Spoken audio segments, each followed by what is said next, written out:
welcome back to Java Talks. Balik lagi dengan aku Aurel. Seperti biasa di Java Talks ini kita akan membahas soal info traveling, mulai dari soal itinerary, tempat yang lagi tren, soal visa, imigrasi, dan pasti info travel lainnya. Jadi sebelum traveling, kamu boleh dulu nih nonton Java Talks. Nah, episode kali ini bakalan seru banget karena kita bakal ngulik soal negara China hingga negara yang jarang banget orang tahu. Di sini kita bakal ngobrol dengan narasumber terpercaya yang sudah memiliki banyak pengalaman. Di sini ada Aviatur, salah satu top travel agent di Indonesia yang sudah memiliki pengalaman seru ke berbagai negara. Jadi sebelum kita mulai, jangan lupa untuk di-subscribe, like, dan share podcast ini ya.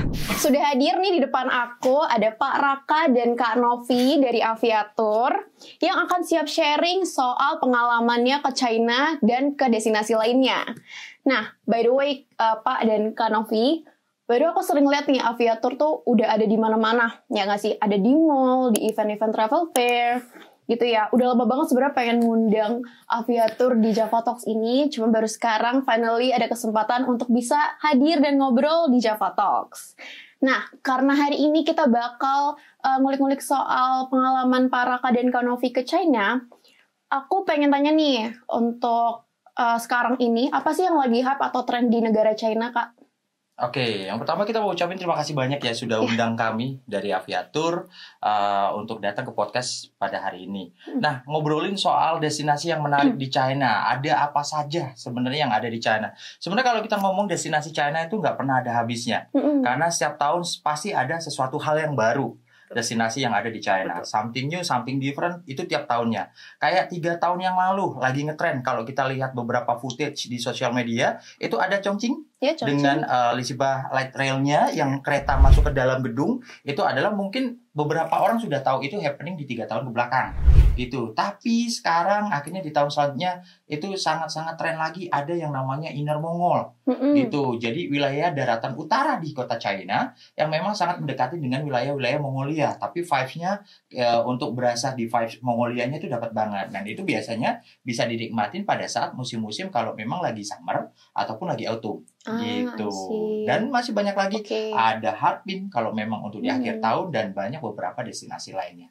Gitu untuk China. Kalau untuk makanan mungkin atau fashion masih sorry nih gitu. Karena sangat antusias nih teman-teman Java Talks. Jadi kalau kita ngomongin fashion atau makanan, mungkin kalau untuk China itu banyak beberapa makanan yang memang bagi orang Indonesia tentunya kita tahu ya majority banyak orang Muslim juga. Jadi no worries gitu. Jadi makanan-makanan yang ada di China juga sudah ada yang memang kita bisa klaim itu no pork no lard gitu, atau Muslim friendly kita bisa sebutnya seperti itu. Jadi ada beberapa makanan-makanan yang sangat menarik yang memang bisa dinikmati. Tentunya sangat cocok dengan lidah-lidah Indonesia karena kebetulan kemiripan rasa tekstur pedasnya itu sangat dekat banget dengan masyarakat Indonesia. Kalau di Indonesia kan pasti kita nggak jauh-jauh pedas, harus medok gitu ya. Sedangkan kalau kita traveling keluar aja tuh misalnya contoh Italia gitu ya, karena kan kurang garam gitu ya.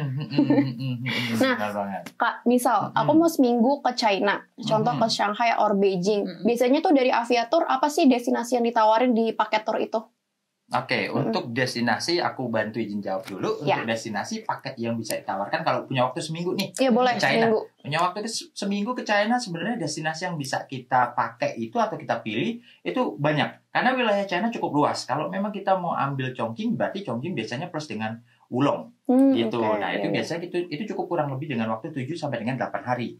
Nah, ada juga kalau memang kita mau Chongqing atau Wulong itu any kind of period itu bisa kita jadikan salah satu pilihan destinasi. Tapi kalau misalnya kita mau 7 hari 8 hari, aku mau ambil wilayah-wilayah yang akhir bulan besok nih, akhir tahun nih, kita ngomong Desember, itu sangat menarik untuk es nih. Nah, itu ada Harbin gitu.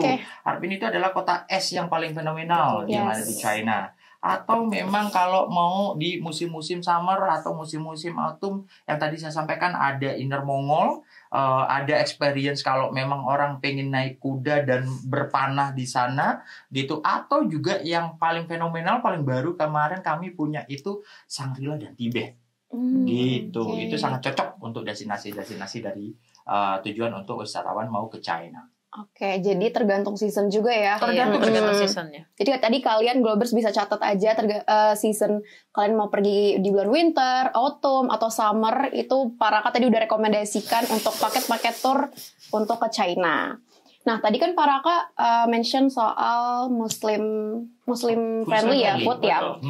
Paraka tahu nggak sih spesifik restoran yang cukup terkenal di China? Kalau untuk spesifik banyak ya. Jadi karena memang untuk ada namanya satu kawasan. Nah, di daerah North Xinjiang itu semuanya itu satu kawasan itu adalah Muslim semuanya.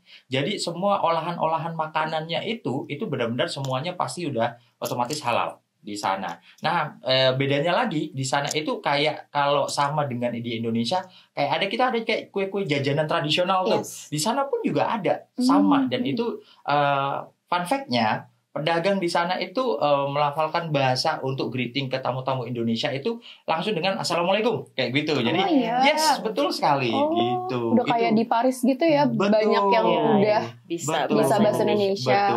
Oke. Gitu. Wow, menarik. Nah, Pak, kalau ngomongin Chongqing, karena kan Chongqing ini sedang tren ya dari tahun lalu sampai sekarang masih cukup ramai gitu yang berkunjung. Nah, boleh diceritain nggak sih destinasi yang biasanya ditawarin di Aviator? Karena kan yang kita tahu kalau Chongqing itu kan terkenal dengan kota futuristik ya, malam-malam sangat terang, lalu struktur bangunan yang aneh, yang dimana tuh kita ngerasa lagi di lantai 2, padahal kita lagi di bangunan lantai 50. Nah, selain dua hal menarik itu, kira-kira apa lagi destinasi di Chongqing yang menarik? Ya, kalau kita ngomong destinasi yang menarik di Chongqing itu, Chongqing itu kayak ada dua wilayah yang berbeda, yang dipisah dengan Sungai Yangtze ya, kalau saya tidak salah di situ. Jadi itu sebelah sananya itu adalah benar-benar modern gitu, dan di sebelahnya lagi itu lebih ke culture atau heritage gitu. Nah, seperti yang kita ketahui kalau tadi Kak Aurel sampaikan bahwa ini gedungnya sampai kita bingung, ini kita di lantai berapa. Ya, itu yang sering terjadi karena memang kebanyakan orang tanya di sana itulah yang menarik dari Chongqing itu sendiri. Nah, selain dari situ biasanya itu kita juga ada ke Wulong juga gitu. Nah, pada saat destinasi ke Wulong, mungkin kalau teman-teman ada yang tahu movie yang dipakai buat scene ambil Transformer gitu, yang Transformer yang versi movie-nya kalau nggak salah itu yang lagi Dino atau apa, nah itu di sana gitu. Itu jadi benar-benar kayak Chongqing dan Wulong ini salah satu destinasi yang sangat berbeda. Yang satunya sangat modern, sangat future, yang satu lagi memang benar-benar sangat culture ataupun heritage gitu. Kalau ngomong gemerlap malamnya kurang lebih kayak gimana ya, karena mereka itu ada beberapa tempat atau spot yang memang sangat terkenal untuk ngambil dokumentasi atau instagramable, karena itu benar-benar padu padan pencahayaannya itu wow gitu. Terang banget ya. Terang banget dan itu gokil banget sih. Terangan mana sama New York? Iya. Mungkin gini, kalau kita ngomong yes, it's okay. Kalau kita ngomong fun fact-nya, kalau New York itu lebih terangnya dengan beberapa ornamen warna ambient light lampu gitu. Jadi benar-benar terlalu modernnya seperti itu. Tapi kalau kita ngomong Chongqing, justru mereka tuh bisa seirama senada. Kalau dia pada saat orange, dia orange semuanya gitu loh. Putih, dia putih semuanya. Justru itu yang bikin something different-nya di sana. Iya. Betul. Nah, ada lagi nggak Pak kira-kira destinasi yang menarik dari Aviator untuk China? Selain Chongqing, mungkin Shanghai, Beijing, Harbin. Mungkin ada lagi? Oke, mungkin kalau untuk ada lagi selain destinasi itu, mungkin bagi pemula kali ya. Oh iya boleh. Yang bagi pemula untuk ke China. Nah, nanti dari Novi nih bisa bantu jelasin. Enaknya kemana nih pengalaman kita kalau mau China? Nah, sebelum dijelasin, aku mau dong Kak bikin aku tertarik untuk ke China juga sebagai first timer yang mau ke China gimana? Oke, kalau untuk aku nih ya, untuk first timer, aku bisa ngerekomendasiin mendingan tuh kita ke Hainan. Memang Hainan itu terpisah dari si mainlandnya China itu, tapi dengan waktu 6 hari kita tuh bisa ke Hainan itu ngerasain deh ambience-nya itu ke China tuh kayak gimana. Gitu, mulai dari makanan, struktur di sana, culture di sana, itu tuh sama persis kayak di mainlandnya China. Tapi dengan catatan dia itu bisa harganya lebih murah dibanding tur-tur China yang lainnya. Jadi kalau emang buat first timer nih, itu cocok banget ke Hainan. Daripada ke Shanghai, iya, Beijing gitu ya. Karena memang Hainan itu kita kan pakai visa grup ya. Jadi untuk first timer itu kita nggak perlu repot-repot lagi ngurus visa ini itu apa segala macam kayak gitu. Karena itu udah diurusin, udah include sama paketnya kita. Kayak gitu. Jadi menariknya Hainan itu ya itu. Jadi kita bisa ngerasain vibes-nya untuk sebelum kita ke Beijing apa segala macam itu kan mungkin butuh waktu lebih dari 7 hari ya kayak gitu kan. Nah kalau ke Hainan ini kita waktunya tuh 6 hari, sekitar 6 hari, tapi kita bisa ngerasain explore bener-bener yang ini tuh China tuh seperti ini ya kayak gitu loh. Better dibanding kita ke Hong Kong Shenzhen Macau itu kan juga sebenarnya sudah part of dari China ya. Tapi kan kalau di Hong Kong Shenzhen Macau itu kita butuh visa, nanti pasti imigrasinya apa segala macam itu pasti pindah-pindah negara itu butuh visa kayak gitu. Nah kalau untuk di Hainan itu sama sekali kita nggak perlu pakai visa. Jadi visanya itu udah include dari visa grup kita. Gitu. Jadi 6 hari cukup ya untuk betul. Oke. Tapi kan kalau sebagai first timer pastinya aku nggak mau ribet ya kalau untuk traveling. Betul. Apalagi sekarang nggak ada waktu juga untuk susun itinerary. Mungkin Kak Novi ada tips gak gimana caranya traveling tapi nggak mau ribet gitu? Gimana Pak? Oke, kalau mau traveling nggak mau ribet, yang pasti jelas hubungin Aviatur aja. Sebenarnya, kenapa? Semua itinerary sudah ada, kalian tinggal padankan mana yang cocok dengan aja. Betul, yang cocok dengan destinasi kalian. Tentunya ya tadi kita juga include semua fasilitas ya, gitu. Dan banyak paket tour dari kami juga itu ada yang kita cover untuk dapat makan dan mealsnya, gitu. Karena kebanyakan yang kita lihat di luaran sana memang ini ada harga yang jauh lebih murah gitu, tapi kita nggak tahu ya gitu di sana itu di dalam paket itu benar-benar apa aja betul mengcover mealsnya juga atau enggak. Yang tadi Kak Novi sampaikan bahwa itu juga mengcover untuk visa grupnya. Nah hal-hal kayak gitu, bahkan kita juga ada beberapa untuk visa grupnya untuk insurance grupnya juga, kurang lebih seperti itu sih. Jadi lebih aman, nggak was-was gitu. Ini termasuk apa ya, menarik ya. Udah dapat insurance itu jarang yang aku tahu juga kalau tour traveling yang menawarkan itu, apalagi meals. Karena aku jujur suka lihat tour-tour lainnya itu memang ada yang harganya terjangkau gitu, cuma nggak include sama mealsnya. Nah mungkin kalian sebagai first timer yang mau kayak aku untuk traveling bisa pakai tour aja, karena sebenarnya kalau pakai tour itu lebih simpel ya, tinggal duduk manis aja dan bisa update sosmed loh. Kalau akun tour itu kelebihannya. Betul. Dan tambahan juga untuk di Aviatur biasanya kalau ada paket dengan dinner itu biasanya kalau untuk beberapa destinasi negara tertentu, contoh semacam Jepang ataupun Korea, nanti di salah satu malamnya pada saat itu dinner, itu bisa kita sesuaikan jika memang memungkinkan dengan pihak restonya, itu menggunakan baju khasnya mereka. Contoh kalau pada saat kita ke Jepang, kita menggunakan yukata, pada saat kita ke Korea, kita bisa menggunakan hanbok pada saat dinner bersama. Gitu. Sebenarnya di antara destinasi yang Aviatur punya, aku sebenarnya lihat-lihat juga. Aku lebih tertarik sama Alaska Cruise. Boleh ceritain gak sih highlight dari trip Alaska Cruise ini tuh apa? Oke, menarik banget ini pertanyaan yang jarang orang tanyakan karena itu adalah salah satu produk kami ya, salah satu produk hero terbaru kami dan jadi hero produkmu juga di tahun ini. Nah, kebetulan untuk Alaska Cruise ini sendiri kita memang akan buka baru lagi rute sailingnya itu periode sailingnya nanti itu kurang lebih di sekitar bulan Mei. Gitu. Mei tahun depan ya. Mei tahun depan, betul. Kenapa kita udah mulai buka dari sekarang? Karena memang itu kabin yang memang kita buka itu sangat-sangat terbatas. Gitu. Nah, tentunya kalau tadi menanya ternyata terkait ini, itu apa sih yang menarik? Menariknya adalah kita urusin semuanya. Itu termasuk flight-nya. Terus tidak hanya para tamu atau wisatawan ini hanya berdiam saja di dalam cruise. No. Itu ada beberapa singgah. Memang jika memungkinkan itu pasti akan singgah kurang lebih di sekitar Seattle ataupun di Kanadanya juga itu sendiri. Gitu. Jadi tamu-tamu juga ada pengalaman yang gimana kalau di Seattle itu ada pengalaman menginap 1 malam selama di Seattle gitu. Jadi after dari Seattle itu langsung naik cruise ke Bali gitu. Nanti juga akan ada singgah di wilayah Kanada. Nah di Kanada juga nanti akan ada land tour selama 1 hari, terus kembali lagi ke dalam cruise-nya itu sendiri. Dan kita sampaikan juga kalau untuk Alaska Cruise ini itu juga vibe-nya menarik karena memang melewati beberapa destinasi semacam kayak Canadian Rockies itu sendiri.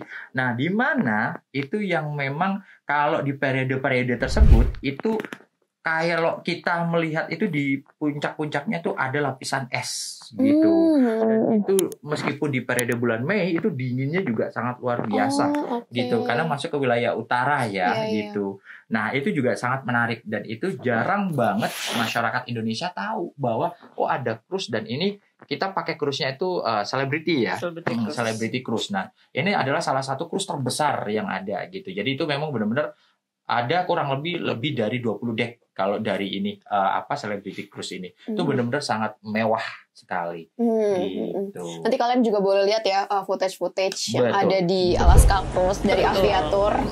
Tapi dengar-dengar juga di Alaska Cruise ini bakalan bisa untuk hunting aurora ya, Pak? Bisa gitu. Selain aurora? Oke, kebetulan kalau untuk wilayah Alaska itu adalah wilayah utara bumi ya. Jadi otomatis periodnya itu kurang lebih sama. Itu Iceland, Norway, Finland, Alaska itu kurang lebih sama.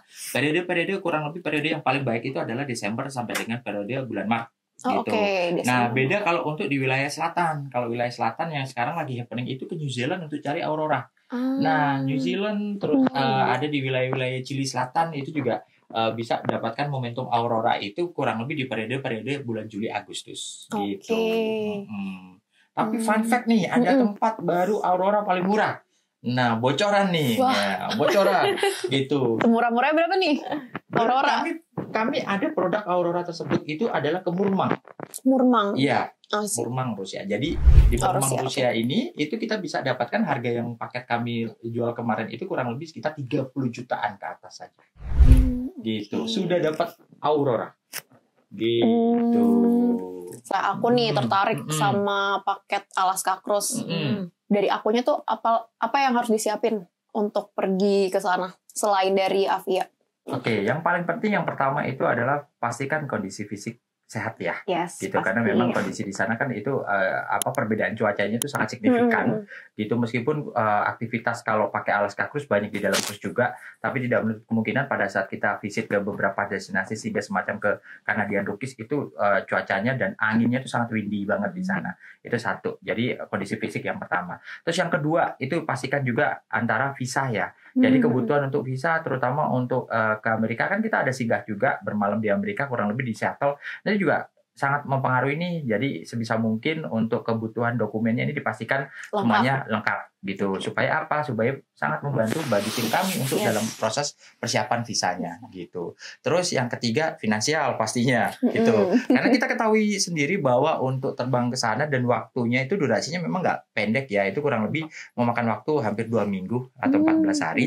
Jadi sebisa mungkin ada beberapa hal yang memang itu lebih baik sudah well prepared untuk disiapin gitu. Nah, bagusnya karena ini menggunakan cruise, jadi bagusnya adalah satu cabin itu bisa digunakan kurang lebih 4 orang, gitu. Jadi bisa satu family, gitu. Cocok juga untuk family ya.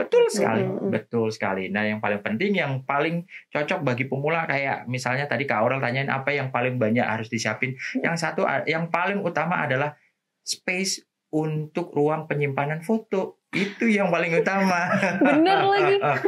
Iya. Yes, bener. Itu pasti setiap menit pasti jepret sih. Betul sekali, betul. Bahkan ada salah satu testimoni dari tamu nih, itu menarik banget. Beliau tuh sampai bolak-balik minta diambilin footage video hanya pada saat mereka breakfast di atas cruise. Dan pada saat mereka menyampai di wilayah daratan Alaska yang memang pinggirannya itu ada kayak tebing-tebing yang memang itu ada esnya. Itu vibe-nya cakep banget dan itu beberapa tamu selalu minta tolong ambilin footage, fotoin kurang lebih. Nah itu kurang lebih. Iya sih, karena kan kita udah effort untuk naik juga kan, udah jauh-jauh juga, itu benar sih. Nah, selain Alaska Cruise nih, Kak, tadi kan Pak Raka udah mention Canadian Rockies kan. Nah, kedengerannya kan keren banget ya. Boleh nggak sih dijelasin highlight trip dari Canadian Rockies itu selain kita bersinggah ke Seattle, atau mungkin ada lagi? Oke. Kalau Seattle tadi itu di Amerika, kalau di Canadian Rockies itu kita bisa mampir ke salah satu kotanya itu adalah Victoria, gitu. Dan ternyata fun fact-nya di Victoria ini sendiri itu ada Lake Victoria itu sangat jernih dan itu dengan kedalaman kurang lebih 20 sampai dengan 20 meteran itu sampai bisa terlihat gitu, karena saking jernihnya. Dan itu fun fact-nya, air yang ada di danau tersebut itu adalah air dari beberapa gletser yang ada di pegunungan Canadian Rockies gitu. Dan di musim-musim tertentu, tentunya untuk musim di periode Mei keberangkatan ini, itu kita bisa dapat saksikan itu sih. Nah, tidak hanya di kota Victoria, tentunya untuk di kota di Alaska itu kita juga ada singgah selama 1 hari itu di kota Juneau. Juneau itu di salah satu kota terbesar di Alaska, dan itu menariknya lagi kita juga bisa melihat langsung yang namanya bermain es di hamparan danau es yang cukup besar, plus juga kita bisa langsung melihat gletser langsung di sana. Gitu. Jadi ke Lake Victoria itu ya main tripnya untuk sightseeing lautnya. Oke. Nah, tadi kan kita udah ngomongin Alaska Cruise sama Canadian Cruise, yang dimana kita akan explore lama gitu ya, 2 minggu di cruise. Cuman kan kalau aku pribadi kayaknya bosen ya untuk 2 minggu nih di cruise. Mungkin bisa sharing pengalamannya gitu untuk di cruise ini tuh kita ngapain aja atau aktivitas apa aja nih yang menarik di sana supaya nggak bosen. Kalau aku boleh sharing nih ya, sebenarnya naik cruise itu nggak ngebosenin loh. Oh iya. Karena kelihatannya di cruise ngapain ya gitu kan, cuma di kapal, di kamar apa segala macam, tuh enggak sih sebenarnya. Sebenarnya balik lagi ya, dari cruise yang kita naikin tuh dari cruise apa, karena kan banyak nih, ada beberapa cruise ya, kayak contohnya kayak Airlines, ada Airlines A, B, C kayak gitu-gitu kan, sama ini juga cruise. Nah, di dalam cruise itu kita tuh bisa nikmatin semua activity. Dalam menurut aku ya 14 hari itu nggak cukup. Oh iya. Karena itu terlalu banyak. Jadi setiap deck atau lantai lah ya kita sebut ya, kalau di kapal itu di cruise itu sebutannya deck.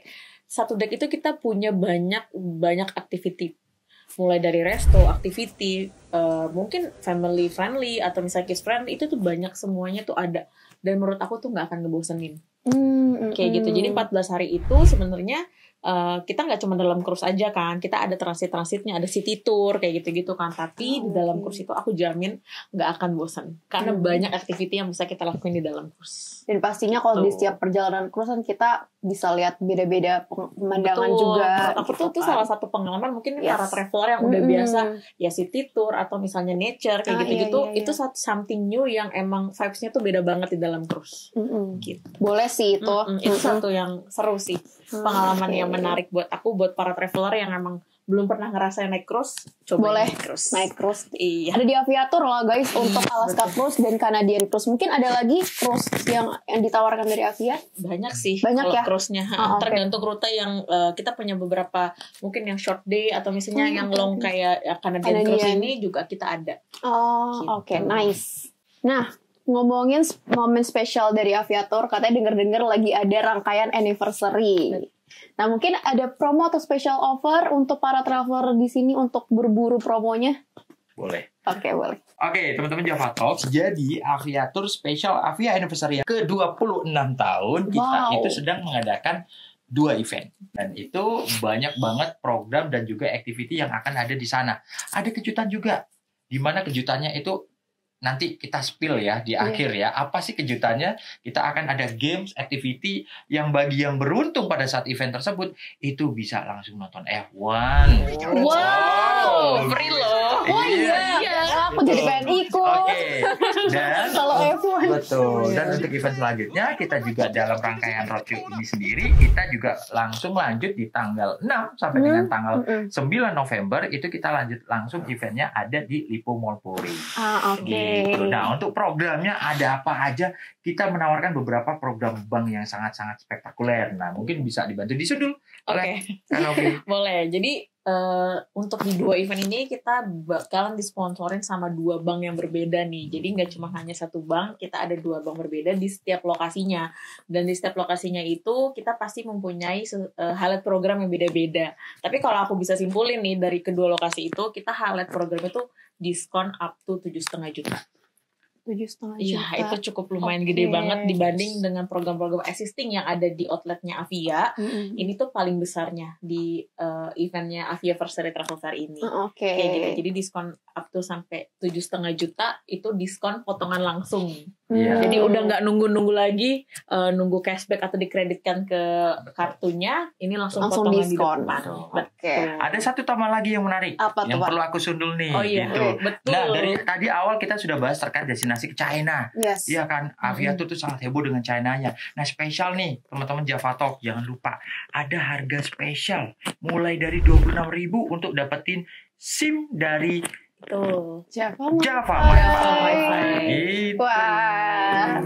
Teman-teman nih yang nonton Java Talks, aku mau kasih tahu, aku mau spill dari sekarang.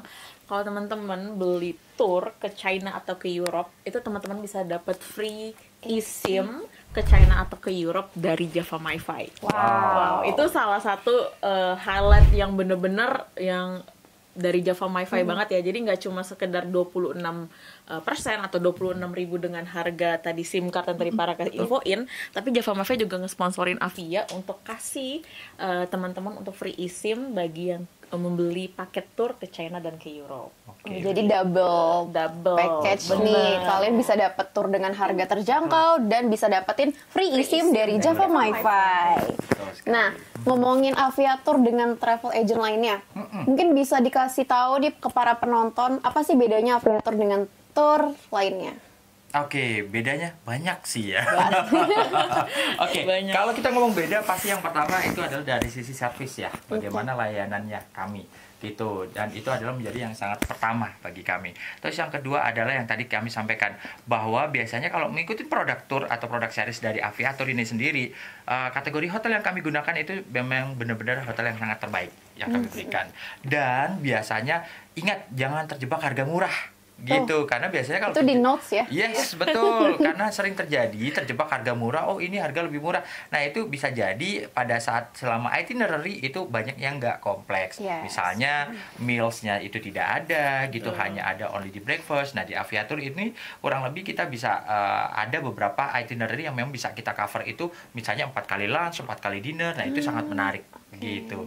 Dan di luar daripada itu beberapa tambahan-tambahan lainnya itu hal-hal yang memang tidak dapat didapatkan untuk travel agent lain, itu di Aviatur itu pasti ada gitu. Dan itu saya nggak bisa spill di sini karena itu sangat-sangat sensitif, dan itu teman-teman bisa dapetin sendiri kalau memang langsung datang ke boothnya Aviatur nanti. Oke. Gitu. Terakhir dong Pak. Yes. Pak, buat para traveler atau globers di sini yang mungkin tertarik dengan paket-paket tour yang ada di Avia, boleh dikasih tahu juga untuk gimana sih cara pesen Aviatur? Nih, para Kak dan Kak Novi, untuk para traveler di sini atau mungkin para globers yang mungkin tertarik sama obrolan kita dari tadi, gimana sih cara pesen kalau mau ikut paket tour di Aviatur? Coba boleh dijelasin. Caranya gampang, teman-teman semuanya bisa langsung datang ke outletnya Avia yang ada di Jakarta dan di Tangerang. Saat ini kita ada 5 cabang. Atau teman-teman bisa datang langsung ke nanti Avia Versary Travel Fair di Gandara City sama Lipo Mulpuri. Itu juga kebetulan itu ada cabang kami juga di sana. Atau nih bagi teman-teman yang nggak mau repot datang ke outlet kita, bisa langsung hubungin WhatsApp officialnya Avia. Oke. Gimana caranya? Teman-teman bisa buka IG-nya Aviatur, di situ ada di link bio, itu ada nomornya Aviatur. Oke. Thank you so much para Kak dan Kak Novi udah hadir kesempatan hari ini untuk ngobrol bersama Java Talks. Oke. Itu dia obrolan seru kita. Dari tadi udah ngomongin soal negara China, lalu paket-paket tour yang banyak jarang orang tahu gitu ya. Ada Canadian, Alaska Cruise. Nah, kalian jangan lupa juga untuk bisa follow akun Aviatur di sini, dan mungkin nomor WhatsApp-nya aku cantumin di sini ya, untuk nanti teman-teman yang tertarik sama paket Aviatur gitu. Nah, jangan lupa juga untuk follow YouTube-nya Java MiFi. Jangan lupa juga untuk di-like dan share podcast ini supaya nggak ketinggalan di next episode selanjutnya. See you Globers. Thank you. Nah, sebelum kita closing, ternyata kita mau bagi-bagiin hadiah yang dimana nanti Pak Raka dan Kak Novi akan kasih quiz yang kalian bisa jawab di kolom komentar. Boleh Pak, silakan kuisnya. Oke.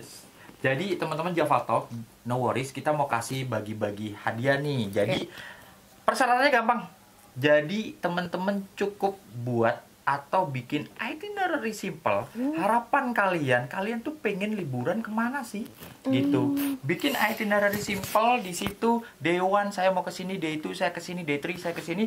di kolom komentar ini, di podcast ini, nanti kami akan pilih 3 komentar dengan itinerary paling menarik. Nah, itu nanti akan kami wujudkan mendapatkan souvenir dari Aviatur. Betul. Oke, jadi syaratnya hanya komen aja di YouTube Java Talks ini untuk itinerary ya, Pak? Iya. Itu boleh suka-suka mereka dong. Boleh ya. Wishlist mereka ya. Misal ke China kalian bisa bikin day 1 sampai day 10. Oke, yang paling menarik akan mendapatkan souvenir dari Pak Raka dan Kak Novi. Jadi jangan lupa teman-teman Java Talk bikin itinerary-nya, wishlist kamu, harapan kamu. Siapa tahu nanti dengan harapan ini produk ini ternyata terwujud, bisa kami wujudkan dalam bentuk sebuah produk ya yang sudah berjalan. Dan siapa tahu juga kedepannya dari wishlist ini mudah-mudahan ada dari kami beberapa hal yang bisa kita informasikan. Kita bisa ajak kalian jalan-jalan. Nah, gitu. Oke, jadi jangan lupa langsung kita akan tentukan 3 pemenang dengan wishlist ataupun itinerary terbaik. Oke. So, itu dia episode seru kita kali ini. See you di next episode, guys. Bye.